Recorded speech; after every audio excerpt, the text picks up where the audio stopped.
Have you ever felt like something about you is just different? A feeling you can't quite explain, yet it's always been there. And despite countless visits to the doctor, no one seems to have the answer.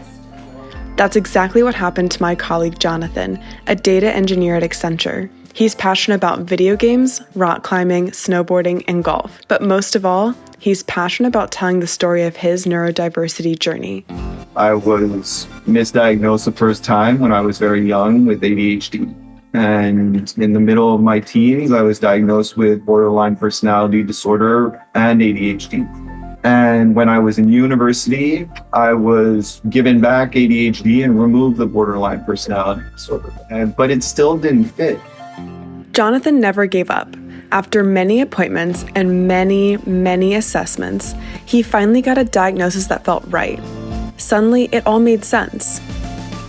I was diagnosed with autism spectrum disorder with high IQ and ADHD. For Jonathan, finally getting the answer after years of searching was validating. When I got my final diagnostic, my accurate diagnostic, it helped me feel like I was normal for once.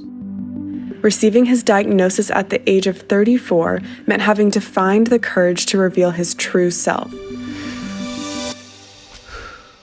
It brought me back to to say, well, no, these behaviors are part of me. They're not just quirks that I can change. They're not habits that I can grow out of. I have to start peeling and removing those masks one after the other. Inspired by his own journey and by his love of video games, Jonathan wanted to help others. He's considering different ways, including a mobile app to help provide information about neurodiversity. What makes me feel the most proud and fulfilled is that we have the potential to give everyone access to tools and information about neurodiversity that are tailored for their needs and makes them feel understood for who they are. Jonathan got to work brainstorming the details, backed his idea with research, then pitched it to Accenture leadership via a tech innovation contest. He had only 8 minutes to tell his story and convince the judges. This can really help big companies like Accenture give tools to their employees so they can better understand what they need, and providing them tools, tips, guidance to communities and other employee groups that, can give them a sense of belonging. Accenture saw the value of Jonathan's vision, and he won the top prize. Since the contest, Accenture has been providing Jonathan with guidance and support as he works to develop his app. For Jonathan, it's encouraging to know he has the support of Accenture leadership and his colleagues.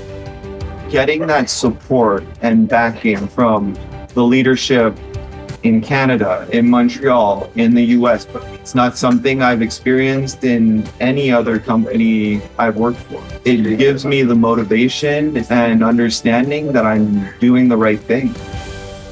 Jonathan's story reminds us that challenges can become opportunities, and with support and determination, we can all do something to make the future a little brighter for others.